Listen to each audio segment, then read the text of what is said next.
course, we're feeling pumped, feeling excited, we're feeling elated. I saw what of a feeling right there. Because what, guys?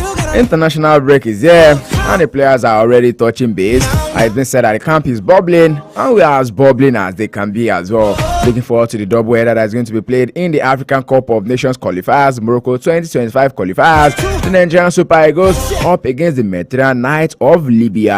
I want to look forward to all players in camp right now, but then there's a big warning, a stern warning from the fans to the Super Eagles of Nigeria.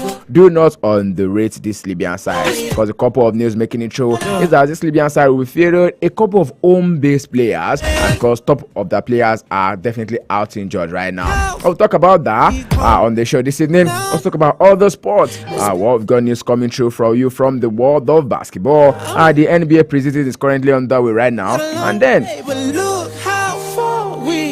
the Hawks, people are talking about the Hawks right now, because people are saying maybe they will be having a new life because of their number one overall pick, Zachary Researcher, who turned in a strong preseason debut yesterday night, should I call it early this morning, in their preseason match where they had a victory over the Indiana Pacers. This man producing 18 points. Wow. Maybe some form of Victor Wembanyama we're having in the making in the world of NBA this season as well. We'll talk about that in the course of the show. And yes, more thoughts in the world of football. So much to talk about, so much to look into. A couple of injury news. One that you don't definitely want to go into, especially for Liverpool fans right now. It doesn't look like a good time for them. Now, for Manchester United fans, might be the wait is not yet over. You guys still have to wait a little bit more, because I mean, yeah, there was an executive meeting yesterday, but yeah, just the way they smiled at the Villa Park was the same way they smiled yesterday. And as usual, Eric Ten Hag is preparing for the next match, which is going to be at home against Brentford. So yeah, let's just keep that at bay. We're looking forward to see though. Some people are saying maybe the game against Fenerbahce is where you now call it okay, ping point, okay, or is it full stop? Either way, welcome to the show this evening. Sports Talk Show, your number one urban lifestyle station, Empire Radio 102.1 FM. You're listening to us for the very first time. Yeah, you're on to the right place. And welcome into this show, especially we serve this package on Mondays and Wednesdays between 6 p.m. down to 7 p.m. On Fridays, 5 p.m. down to 6 p.m. We do just football, guys, preparing for the action that comes through your weekend. And on Saturdays, 2 p.m. down to 3 p.m. 1 hour of banter, 1 hour of rage, 1 hour of views, reviews, and all of the interviews. While your early morning sports tonic, we serve that to you 10 a.m. down to the flip side of 10 every weekday. Mondays to Fridays, 10 a.m. down to the flip side of 10. Keeping you informed about everything happening in the world of sports. Ayode Jajiboye is my name, and it's such an honor, absolute honor, to be your host on the show. And as usual, I don't do this alone. My bird is never going to fly with one wing. So yes, I've got the company of my man from the Games Village. Warit is here. Warit, welcome to Sports Hub this evening. Yes, good evening, Ayode. Good evening to all our listeners. One thing I used to look up to is the song, the starting song for the show. Wow. Scholars by Jason Derulo. Yeah. And you were saying something in your last show about the economy being economized. Yeah, economy is economizing. Exactly. The way the whole situation of this country is, like the popular trend now that is going on, tipping. Okay, I don't know about that. Well, it's an absolute pleasure of being in the show. In this evening show, and no better way to start is by talking about the Super Eagles. Of course. All right, we'll start with talks about the Super Eagles of Nigeria and also preparing for the African Cup of Nations 2025. We'll throw the phone lines open right away, because as much as we're looking to feel the pulse of the players in camp, we also want to feel the pulse of the supporters as well. So guys, guess what? You can be a part of the show this evening. All you have to do is just dial star. Am I saying star? Okay, sorry guys. Call us up 070010211021 1021 1021 0700 1021 1021, and you can as well send us your message on WhatsApp, maybe a regular text message 0907 224 5018 0907 224 5018. What are you expecting from the Super Eagles of Nigeria going into the game against the Mediterranean Knights of Libya? Coach Austin Eguavoen addressed fans yesterday, and then still mentioned about the use of social media. Because before now, especially when the list came out, people were saying maybe there were talks about him bringing in a certain Cyril Desas and also Tolu Arokodare, because we feel that some of the strikers he called up this time around once again are really not on form, even for their club side. And fans are saying, no, maybe he would have done this. And then he said, no, I didn't grant any press conference. That was fabricated from any pits that it came from. And yes, once again, we don't want anything that would divide this present squad. We want to keep these boys together just to make sure that, yes, of course, they give their 100%, and 100% the fans are asking for. Well, the Super Eagles this evening had a closed door training session with all of the players in camp. Nothing missing, nothing broken. Yes. Guys, what are we looking forward to on Friday? Yes, I'm going to be starting with the interview Coach Ochene did. I think yesterday, and you pointing out something regarding people talking about the list that you drafted. But he already said something that the likes of Kelechi and Acho that you people have been complaining about not being in the list. He's going for people that he knows based on the experience they have when it comes to qualifiers like this and when it comes to games in Africa. And with that, we have to just allow him to do his job. It's when he feels that we can now come out for his head. But as it stands, Austin Eguavoen, with the 2 games we played in the last qualifiers, he's doing well with the Super Eagles. And for the Super Eagles, they have their second training session today, which was behind closed doors, no media. What we were, the next training session will be their last one before the game on Friday against Libya. The Libyan national team have already arrived here in Nigeria yesterday, and they have their first training session also today. So the game is going to be quite interesting. One thing we want is that, like you already said, also the governor also said that the absence of Victor Osimhen is going to be deeply missed. But one thing about football is just, it's not about one man, it's about a team as a whole. And the players who are there, who are currently invited, have to step up their game. Because we have seen countless times that without Victor Osimhen, the Super Eagles have always struggled. And now they have to step up. I'm talking about the likes of Victor Osimhen, Kelechi Iheanacho, who has been placed. Even though he came today, I have the issue of Iheanacho coming late to come. That one is on its own, but I'm looking at the positive aspect of this game, which is going to be happening on Friday. Coach also talk about complacency, that even though the Libyan national team, we have heard about the issues they are having, talking about the coaches, even the players. But what we have to note out is that this set of players that they invited currently have been in the camp for a long period of time, because majority of them are local based players, and it's easy for them to gather them in camp as early as possible, compared to us that majority of our players, or almost all of our players that were invited, are playing in Europe. For them to gather, of course, there are no home-based players. Yeah, there are no home-based players. So they have been together for a long period of time. But you know that when you are playing at the Rio Stadium, we have the fans and we have advantage over our opponents. But one thing I want is that, this thing is easy. If we win our 2 games, double header against Libya, we will put ourselves in a better position. If you are even looking at this thing from this angle, that depending on the result of our other opponents, you could have qualified by the end of March 4, looking ahead of the next international video, where we can have an opportunity of inviting other players. But one thing we want is that we should get this maximum point. That's the 6 points against the Mediterranean Knights of Libya. Okay, we look forward to how that game is going to pan out. Our Impact citizens, do also share the same sentiment that the Super Eagles of Nigeria definitely want to give 100%. I mean, if you ask any of the players in camp right now, that is what they are going to tell you, that you can expect the best from them going into this particular encounter. But yes, a lot of talks have been, flying around, especially when you talk about the players right now. Let's start from the goalkeeping position. There's, of course, Stanley Nwabali, top contender, and also Maduka Okoye. This thing has been, tough on my mind, because from the start of this to this minute, it's been said that Maduka is top form for Udinese, and then being ranked one of the best goalkeepers right there in Italian Serie A. I think I asked this on Monday, and well, you tried to, have a way, dribble like Anthony here. You were not so straight with me. But do you see Coach Austin Eguavoen possibly looking to start Maduka Okoye over Stanley this time around? See, Maduka Okoye, there was one point he was the first choice goalkeeper for the Super Eagles. Of course. And after the game in 2021 AFCON, the Tunisia game, we all know what happened. And he got as another period. I think it was with Sparta Rotterdam. He went to Watford. He never got he didn't succeed at Watford, of course. He went to Udinese. At first,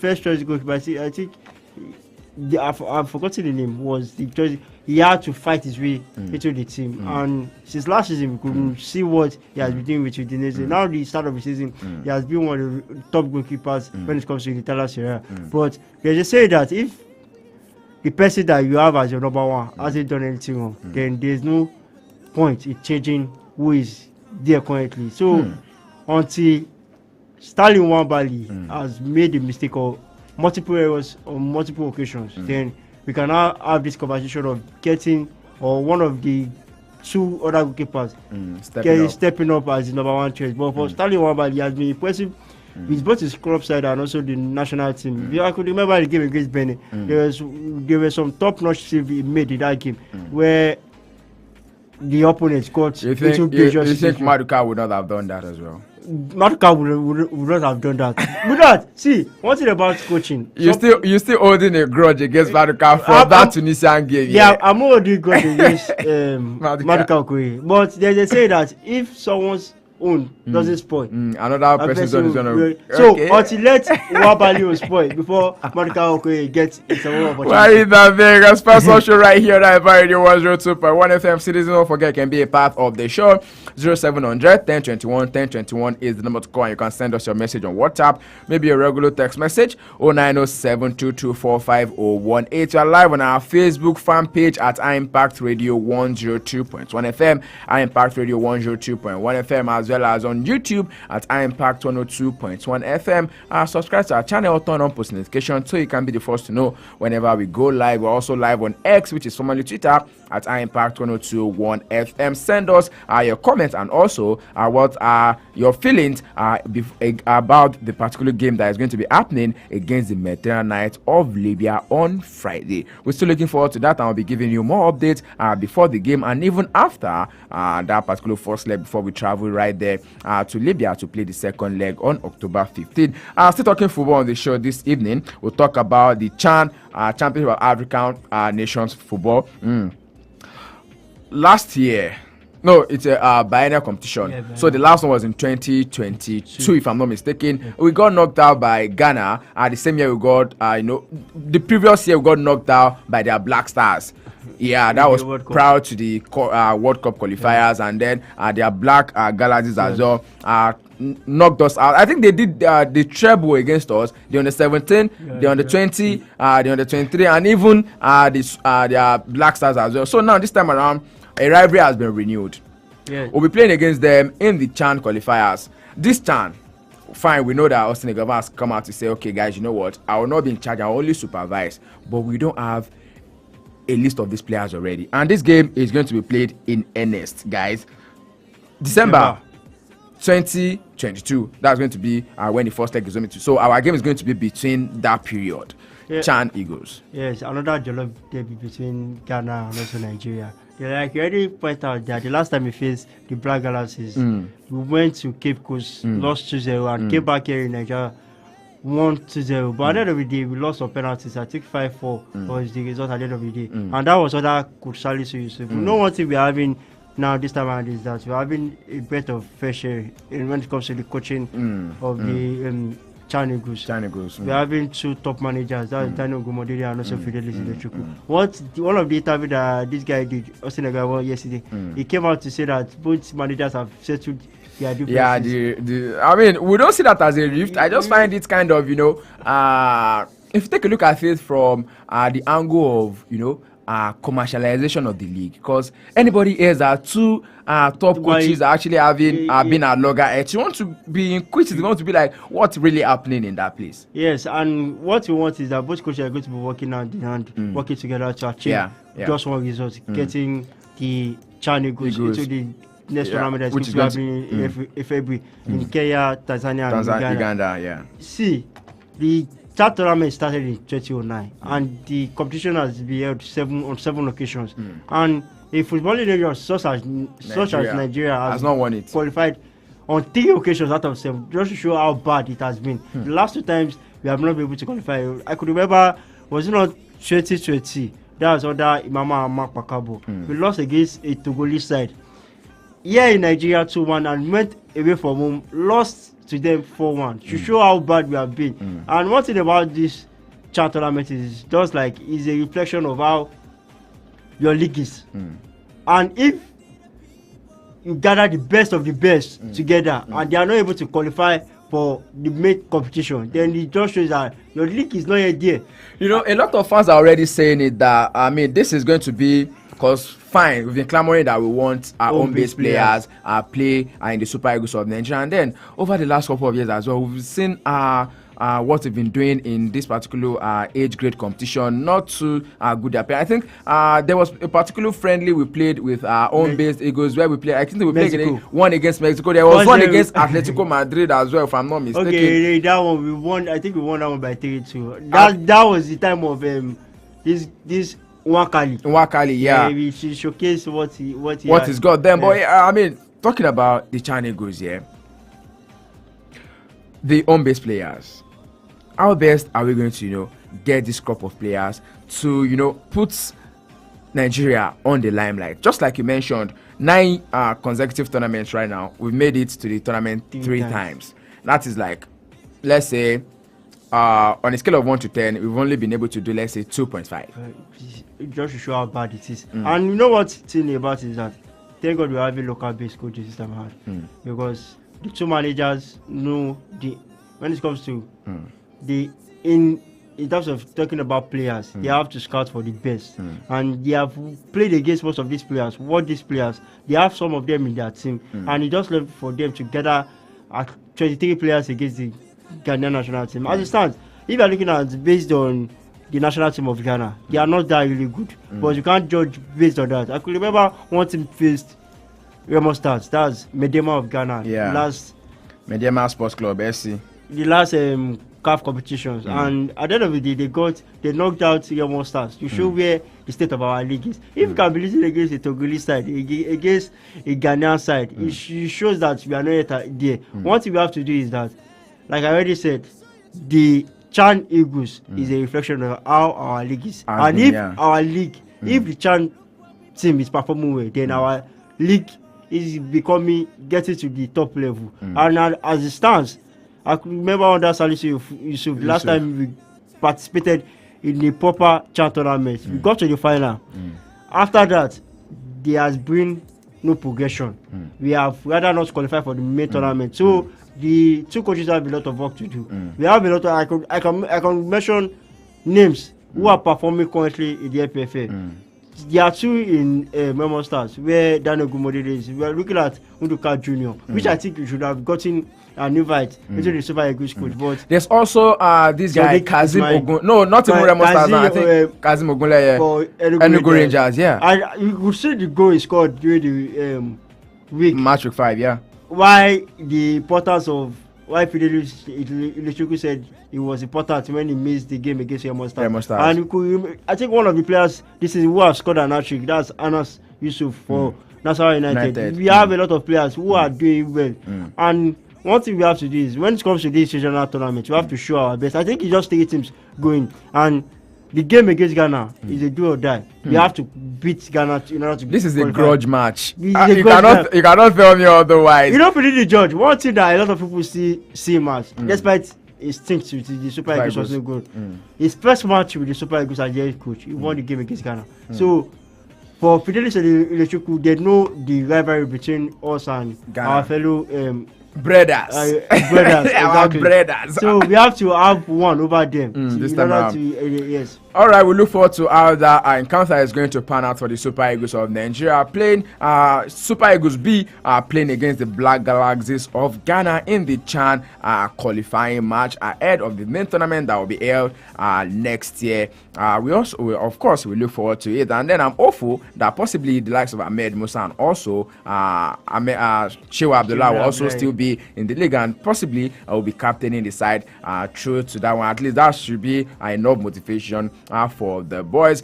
Still talking sports right here on Empire Radio 102.1 FM 0700 1021 1021 is the number to call to be a part of the show. It's streaming live on our Facebook fan page at Impact Radio 102.1 FM. This is Sports Hub on High Impact 102.1 FM. For the best in sports entertainment, tune in to Sports Hub on High Impact 102.1 FM.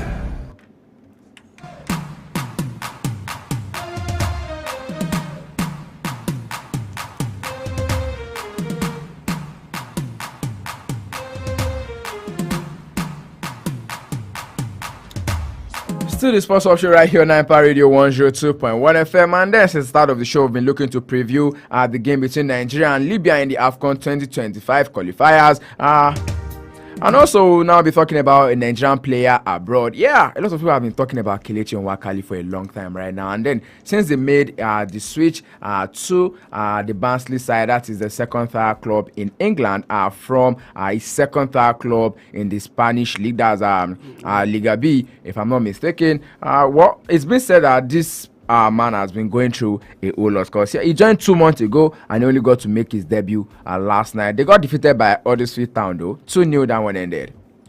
See, if you are looking at Kelechi Nwakali and how his career has deteriorated, I could remember our support was with the Arsenal team. That's the academy team. I mean, that was after they won the World Cup Golden Ball 2015. See, he won the World Cup. I watched that under 17 tournament. Him and Victor Osimhen and also Samuel Chukwueze were exceptional. And we saw him as the next Mikel of maybe the Super Eagles. Of course, dazzled. But the talent he had that period at that time never showed it now. And if you are looking at his career at some point, he had issue with Uesca when with the management and so on. And at the end of the day, they have to terminate it. Both parties have to terminate their contract. And now this time around, it's with Barnsley. He lower division side and he's not even getting game time. I hope that his agent has looked for a better opportunity for Nwakali. We know that this guy, we have seen him in the past. We know what he can offer. But one thing about him is that he hasn't been able to lived up to the expectation. Exactly, show what he has. And this is just due to, you might have the talent. Like Ronaldo said, talent is not enough. You have to put in the hard work and discipline. Even when you put in the hard work and discipline. Yeah, okay. For Nwakali, he has that talent, but he needs to look at how his career has gone. And it hasn't been good. At some point, like we mentioned the game against Atletico Madrid, he showed what the glimpses of what he can do. And also at some point, I think he was invited for the national team. But since then, the last time he has been invited for the national team, we haven't seen him again. And it seems that he's even playing for a not even top-notch side. All right, away from that right now, and that is how we'll be skedaddling straight into Europe to talk about other sports on the show this evening. Don't forget that we got tennis talks for you on the show. The Shanghai Masters is currently on the way, and a couple of other challengers, ATP 250, ATP 500, that will be played in the next couple of days before we wrap up the year 2024, and then we'll look forward to another new season in the world of tennis. But before that, let's really talk about Wimbledon, where they're announcing they will be replacing the line judges with electronic system. I mean, things are changing. The world is evolving. A couple of days ago, there was a news about Wimbledon too, that they were going to be expanding the Wimbledon village, like let's say where you have 15 courts before, is going to be expanded, and now you have 25 separate courts right there. I mean, just like what Manchester United are also looking to do within Manchester. But right now, there's a big announcement that they will be scrapping its iconic line judges in favor of the electronic line calling from next year, changing the face of the grass court tournament. Smartly dressed umpires and line judges are as much as part of the 147-year-old Grand Slam. But then, right now, looks like this is going to be the end of their job at the Wimbledon. Electronic coming into play once again. Technology is taking over sports, and we are seeing this latest technology. This is kind of similar to like a goal line technology in football. Yeah, it will be easier to know when the ball is a certain place in the tennis court. So I think in some way it's causing unemployment for most of these people. But at the same time, in order to make things better, to make things easier, I've already said that technology is to make your work smooth. But you know, it's a part of, especially England, they kind of use this technology to cause more damage than good. So for the tennis court, it's going to be good for these players. We won't have issue of any debate or about a certain place where a ball is. So I think it's just a good development as a whole for tennis. And as technology is taking over the world of sport, it's allowing us to have more access and more easy judgment about when a certain situation occurs. Okay, I mean, just like you mentioned, this is going to definitely have its own effects. Well, there's been something they call the Hawkeye from way back. I think that was from 2007. This is just like a video assistant referee too. But right now, just saying there's not going to be any referees on the pitch of football. This is what this particular one is going to bring about right now, bringing an end to something that has been in vogue for 147 years. Well, we look forward to see how it's going to pan out, and then the next Wimbledon is set to be between next year, 30th June and July, by the way. So away from that right now, let's talk about the Masters that are currently going on, and then that is the one on the way in Shanghai. Before we go to the ATP, let's talk about the WTA. I always tell that whatever your agenda is, of course, you're on our agenda right here on Empire Radio 102.1 FM. Let's take the words of Coco Gauff, the word number 4.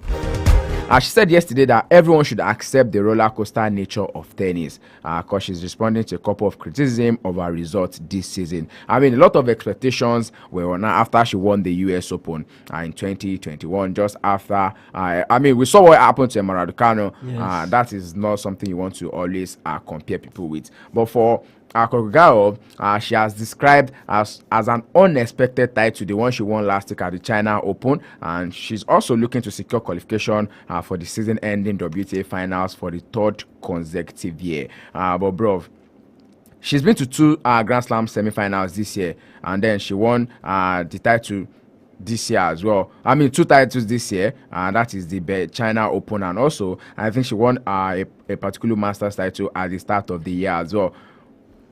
So for Coco Gauff, she's better than Emma Raducanu. Like you already said, she entered 2 semi-finals of the Grand Slam tournament. Yeah, this year. She was able to go as far as that.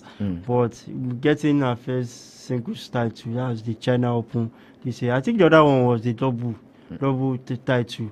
But for Coco Gauff, like you said, the WTA, there is a lot of inconsistency, and the inconsistency is due to a particular player. And one thing they have to do is that when we saw the likes of Serena play, there was that going into a particular tournament, at least the least they could go into a particular ATP tour or Grand Slam is the quarterfinal stage. And when you get to the quarterfinal stage, it's become easier for you to get the main title. That's for Coco Gauff. She still has age on her side. She's young, and she has a long way to go. But she has to learn from all these past mistakes she has done. And no better way to shut your critics off is by winning more singles title and also having a major effect, a major appearance when it comes to Grand Slam tournament. That is by going far. We have 4 Grand Slam tournament title in a year.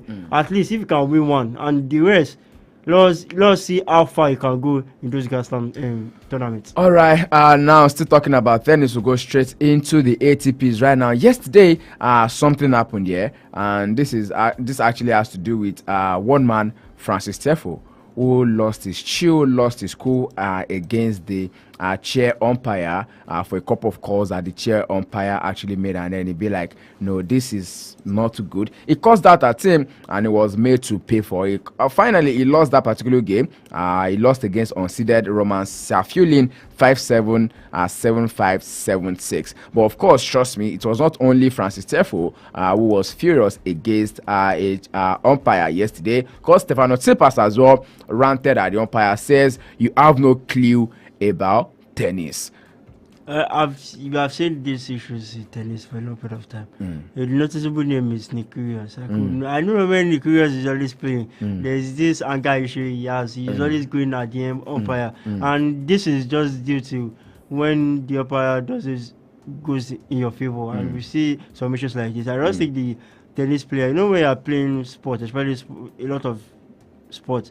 I could remember football, tennis also. There's this kind of rush of blood. Your emotion is that you want to win a game, and at that moment, you are looking to just win that game. And anything that goes wrong, you kind of get upset with it. And I can understand.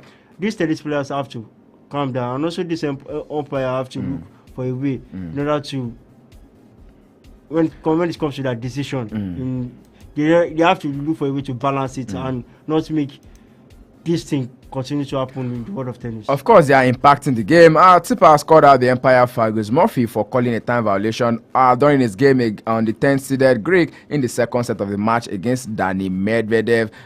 Tennis is a physical sport and we need some time over here. That's according to Stefanos Tsitsipas. However, Murphy again suggested that Tsitsipas keep his eye on the shot clock to avoid time violations, but Tsitsipas refused to continue playing. Tsitsipas eventually lost 7-6, 6-3 to Medvedev, who will now be playing against Jannik Sinner in the quarterfinals.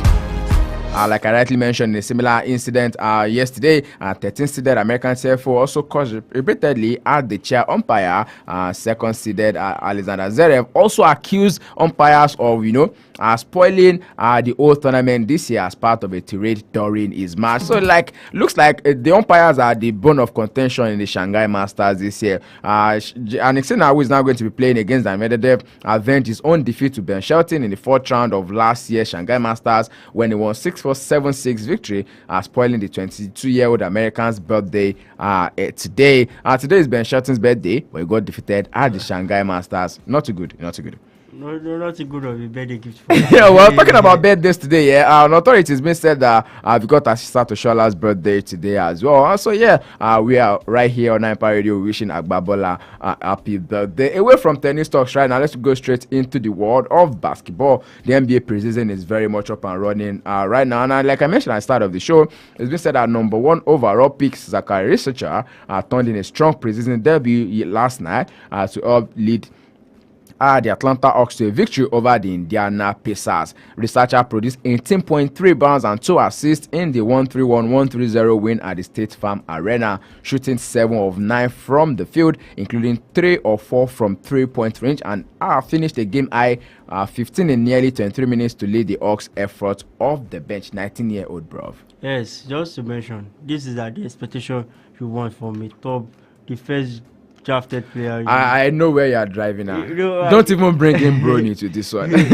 So, like you see what Wemby did with the San Antonio Spurs last season. He was a go-to guy. He was a big man. Even though they were not, at the end of the day, they never had a good season. But you could see that he had an impact in that team. And that's what we are expecting of this guy with the Atlanta Hawks. He has some players who, like Trae Young, is also part of the team, who has been a top player for the Atlanta Hawks. We also have Jalen Johnson. Those set of players, they could work hand in hand. And let's say at the end of the day how Atlanta Hawks will do when it comes to the regular season. Because the aim of the regular season is to qualify for the playoff. And the only way to get to that is by, first of all, getting an automatic qualification. The only way to get it is you have to be in the top 6. And the 7th, 8th, 9th, 10th will have to play playing position. So this is a good start for his career. And plus, something we are talking about, one guy that retired recently. He had a good period that played for Derrick Rose. Exactly. Yeah, the youngest MVP. He had a good period with Chicago Bulls. But you know what did happen? It was injuries. And I don't believe we're not able to see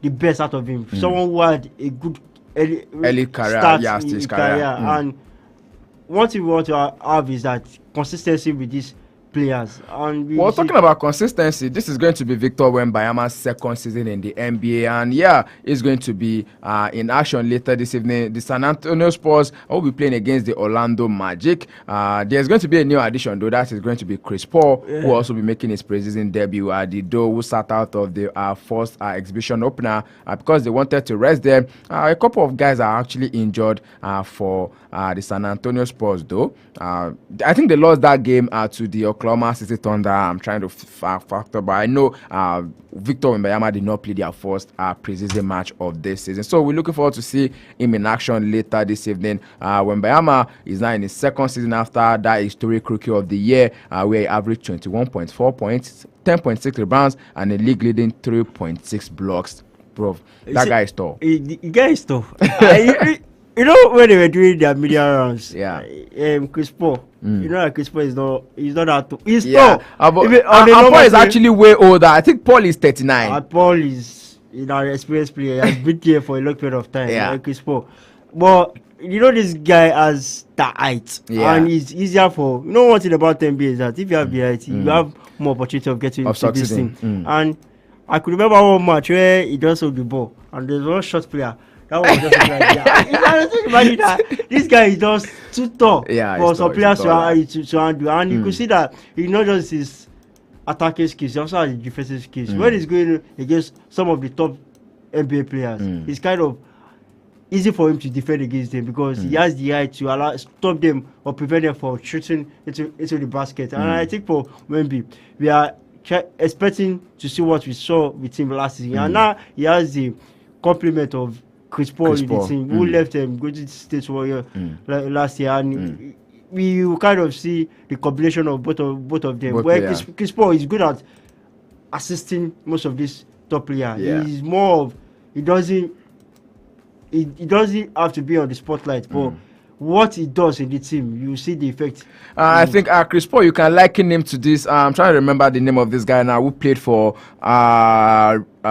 what's the name again? The River Supers at the just concluded Afro basket. I'm trying to remember his name for the life of me right now. It's always storing all of the African basketball themes. You definitely want to find him. I'm sure I'm going to remember before the end of the show. And away from that, now let's go straight into the world of football. Some tantalizing stories for you. We know that the league across Europe are on break right now, but then we still got so many talks. So let's start with the talks from Liverpool, where it's been said that at least 1 month they are going to be missing Alisson Becker.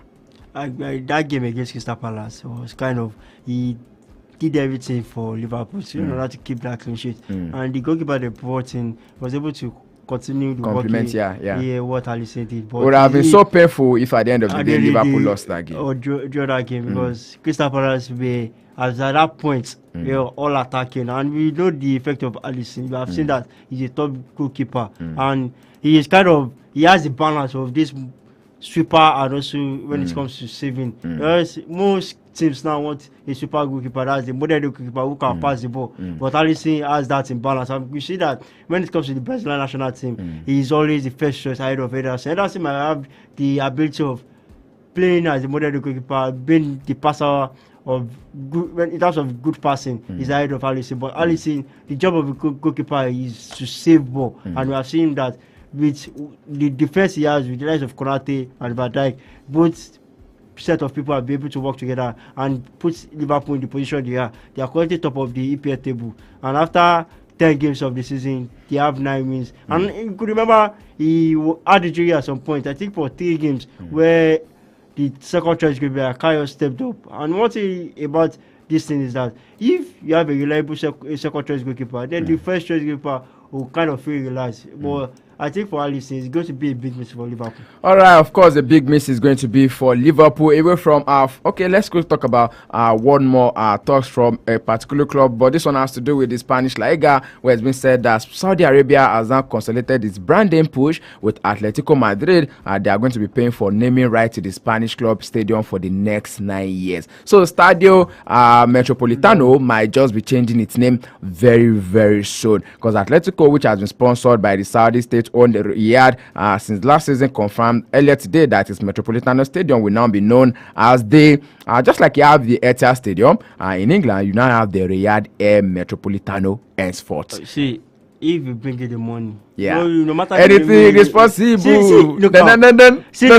It's now called Spotify Nou Camp. We hope that they are going to commission the stadium before the end of the season, though. I could remember Atletico at some point they were playing at the Vicente Calderón, and they after building this Metropolitan Stadium. They moved there, and it was under, I think, a Chinese company. But yeah, that time it was Wanda Metropolitano. Wanda that was during the. I think that was 2017 before 2022, and they now changed it to another Kinikon. Is this? No, I don't want to name the name that is coming. I think it's Civitas or something. Well, so as it stands, this is the third time they are naming. The highest bidder is the one in charge. If there's any more deal that is bigger than this, then you will also see change the stadium. Wow. Well, okay. We're looking forward to see what is going to happen. But yes, Atletico, they are cashing in right there in the Spanish Liga. Now let's talk about clubs. Man United, we already said that Erik ten Hag is still going to be in charge of his job. Nothing is happening anytime soon. But maybe by December, we should be looking forward to see something happen. Don't talk about it, Warid. It's okay. December is too far. We're fine. Now let's talk about countries now ahead of the couple of qualifiers that we play. Let's talk about Brazil, the Samba boys. They have really not been delivering up to the expectation you expect from them, and now they will be playing against Chile in their World Cup qualifying. A worrying period for Brazil.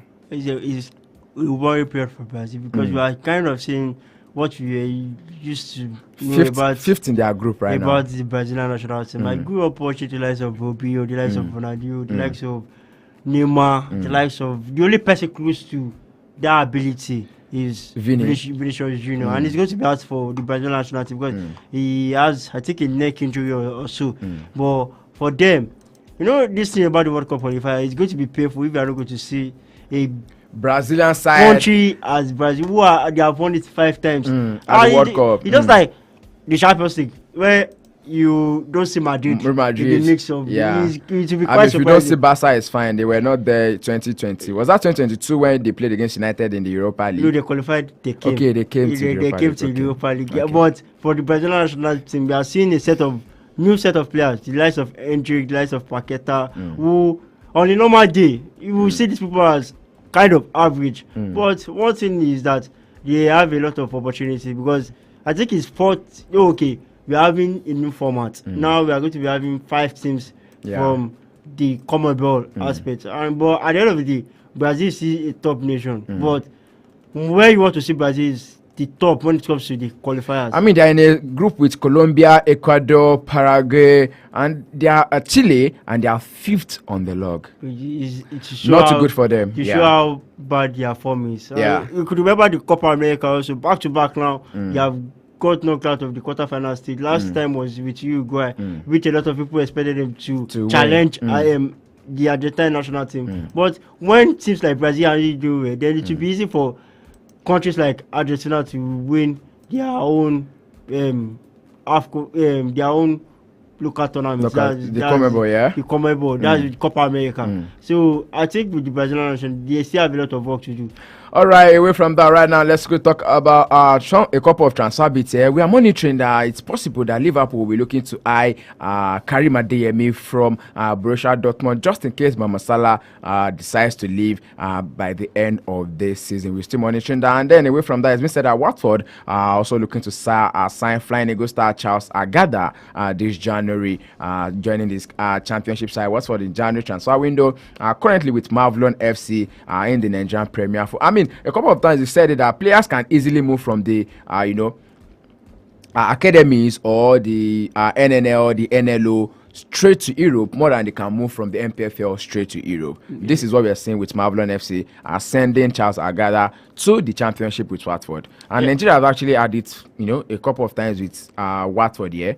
Yes, we have. There's been Isaac Success. There's been Audio Nigalo who's played there. Audio Nigalo, there's Maduka Okoye. There's also Truseko at some point. There's this Manuel Dennis at some point. All the set of players. It's kind of, I would say, when it comes to where Nigeria players play in English club, we have this with Watford, and we have seen countries. Hopefully, it works out for him because I remember Samuel Kalu also had the talent. Listen to them, but one thing about this set of players, this set of clubs is that if if you are given the opportunity and you don't showcase what you have you to have, seize it. then it becomes hard for you to get. Remember that the success was first sent back to Udinese because of their dual ownership with Watford. Yes. As well, it's also been said that the Flying Eagles midfielder Daniel Daga will also be joining Norwegian side Molde come January as well. Agada was part of the Flying Eagles squad that competed at the 2022 AFCON Cup of Nations under 20 in Egypt. Is currently the Flying Eagles training camp preparing for the Wafubi under 20 tournament in Togo as well.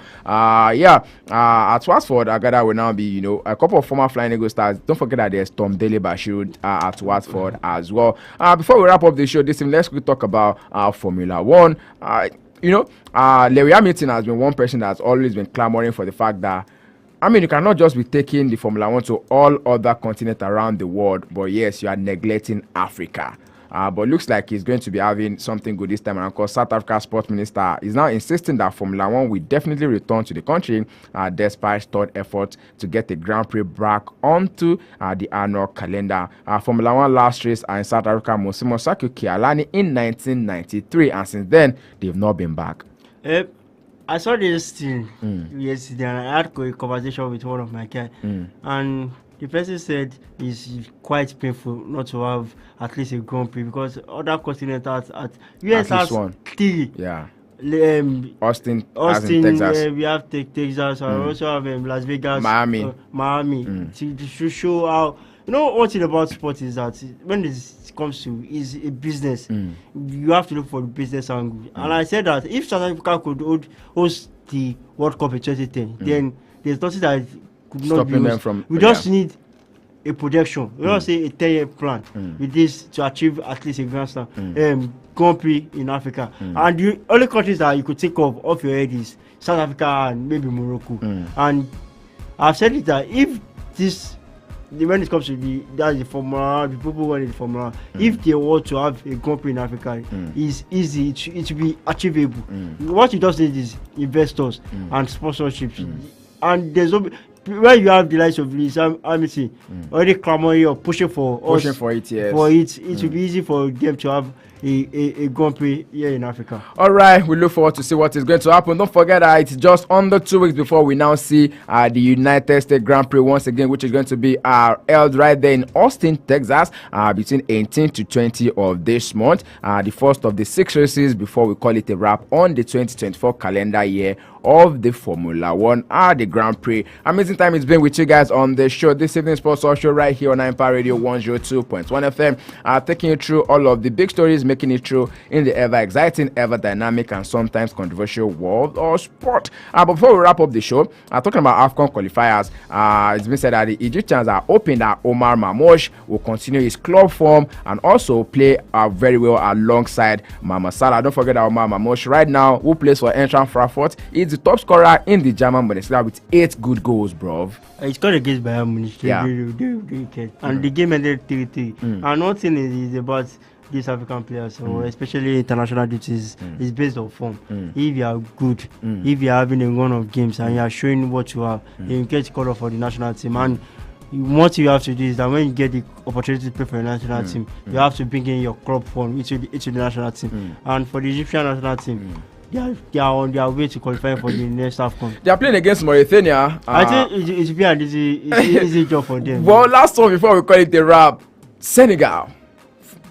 New era is going to begin for them. Aliou Cisse, earlier this month, he called it a time with the Senegalese national after spending 9 years. Do you see them, starting on the front foot this time around in their next couple of games? This is a new management currently with the Senegalese national team. I even saw a report that he was already planning to even create a list for this thing, but the Senegalese FA and also the Ministry of Sport decided to go a separate direction, and now they are going to be having new man in town. Don't forget that they are second on the log now. Burkina Faso is topping their group, though they are on the same point, 4 points. You see, I think they will have their way out of when it comes to the qualifiers. But it's what you want to see.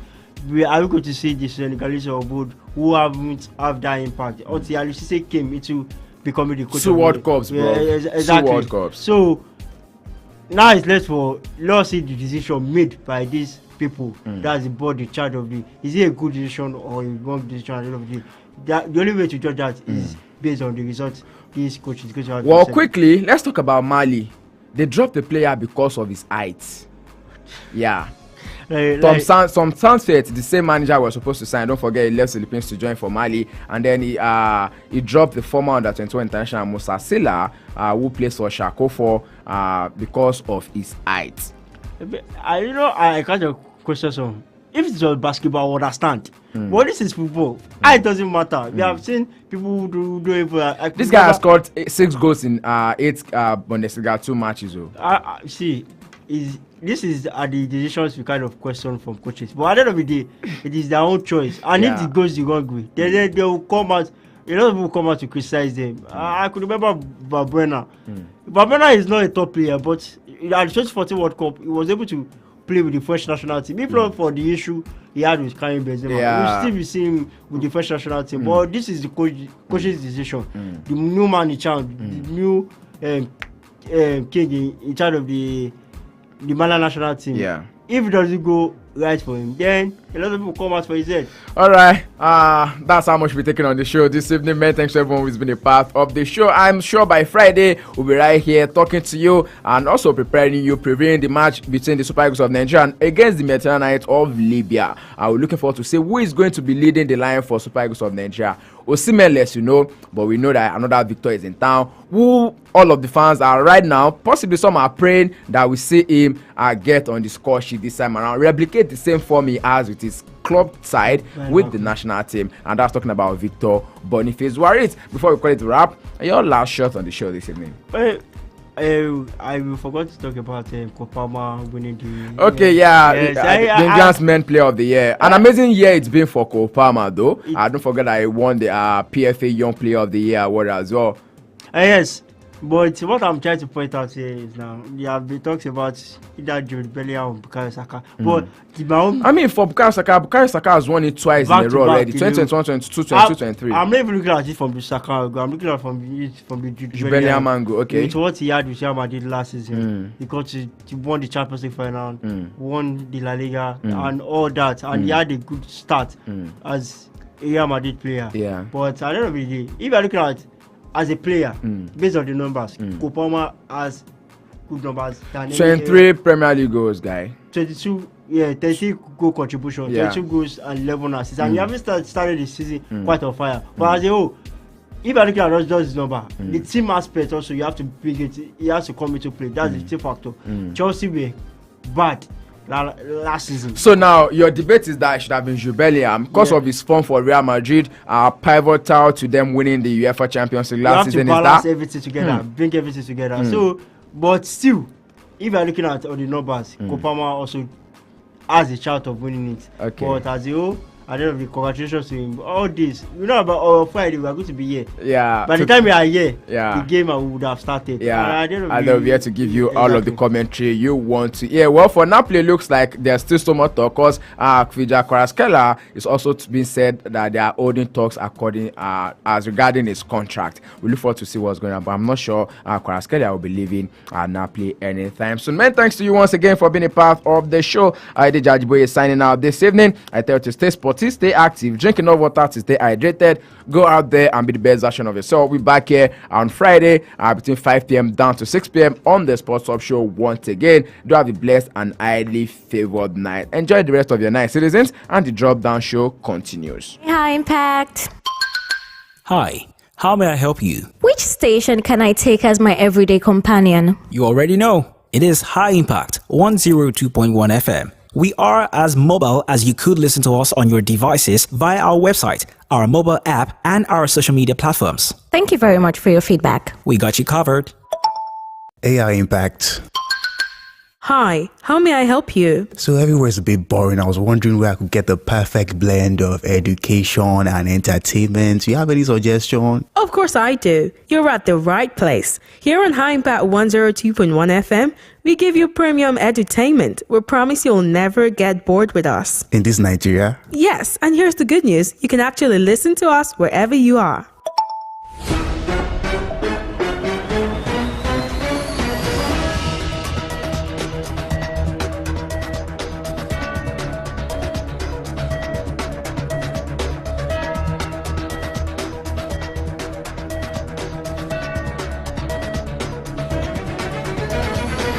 Hello, good evening, and welcome to the news around the globe from the studios of High Impact Radio 102.1 FM. I am Ayodeji Ajiboye. Now, the news in details. The Senate experienced a bit of drama earlier today, Wednesday, and went into an emergency session while debating the enforceability of the financial autonomy granted to the 774 local government councils by the Supreme Court in August. Senator Tony Nwoye of the Labour Party, representing Anambra North, raised a motion at the beginning of the plenary, citing Orders 41 and 51 of the Senate Standing Rules. He alleged that some state governments were attempting to circumvent the Supreme Court's ruling by enacting county laws through their state houses of assembly. And elsewhere, the Nigerian Army says the immediate past commander, 3 Brigade Kano Brigadier General M.A. Sadiq, is currently undergoing a military investigation into administrative discrepancies while serving as commander of the brigade. This is contained in a statement by the Director, Army Public Relations, Major General Onyema Onwachukwu, today in Abuja. Onwachukwu said that the former brigade commander was relieved of command to ensure a thorough investigation. And in business news, Nigeria's capital importation in the second quarter of 2024 declined by 22.85% from $3.37 billion in the first quarter of the year to $2.60 billion. This is according to the National Bureau of Statistics (NBS) capital importation report for the second quarter of the year. However, when compared to the same period of last year, Nigeria's capital importation rose by 152.8% from $1.03 billion to the current figure. And on the foreign scene, steady rain fell and winds began to gust in the Tampa Bay area this morning as a mighty Hurricane Milton churned towards a potentially catastrophic collision with the west coast of Florida, where some residents insisted they would stay even after millions were ordered to evacuate. The Tampa Bay region, home to more than 3.3 million people, hasn't seen a direct hit from a major hurricane in more than a century. Milton fluctuated between categories 4 and 5 as it approached, but regardless of the distinction in wind speed, the National Hurricane Center said it would be a major and extremely dangerous storm when its centers makes landfall late Wednesday or early Thursday. In the world of sport, the home-based Super Eagles will battle perennial rivals Ghana for a place at the 2024 African Nations Championship CHAN, with the draw ceremony for the biennial competition took place at the Confederation of African Football headquarters in Cairo, Egypt earlier today. The two-leg affair will hold in December 2024, and Ghana will hold the first leg between December 20 to 22, while the reverse tie is slated for Nigeria between 27 to 29th of December 2024. The winner of the second-round clash will secure a spot at CHAN 2024 to be held in Kenya, Uganda, and Tanzania. Don't forget that Ghana eliminated Nigeria to secure qualification to the last edition of the CHAN tournament hosted by Algeria. And with that sports story, we've come to the end of the news around the globe from the studios of Empire Radio 102.1 FM. For more information and reportage of events in your area or community or commercial news, please do call our newsroom on 0907 224 5018 0907 224 5018. The news was produced by Eileen Akindele and edited by Uche Okorie. I am Ayodeji Ajiboye. Good evening. Stay with us as the drop down continues. I love you, babe. I know, and I love you too. This is why I've made it so that you can now have me everywhere you go. www.highimpactstudios.com. Press play. Links in our social media bio. Click at High Impact 1021 FM. Or you can just go the regular way. Turn on your radio and tune in to 102.1 FM. We love you at High Impact Radio. Mwah! See, there is no separating us now.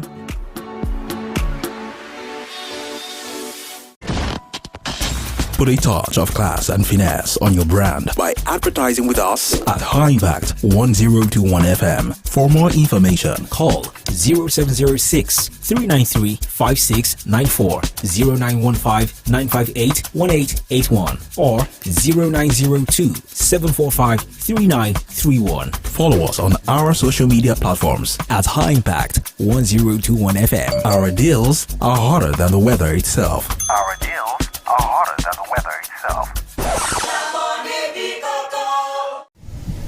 Venue on the sea. a perfect and top-notch location for your special, social, and corporate occasions. Here at High Impact Cruise, we handle your events with elegance while providing you with outstanding service. An amazing experience you will never forget. For more inquiries, call 081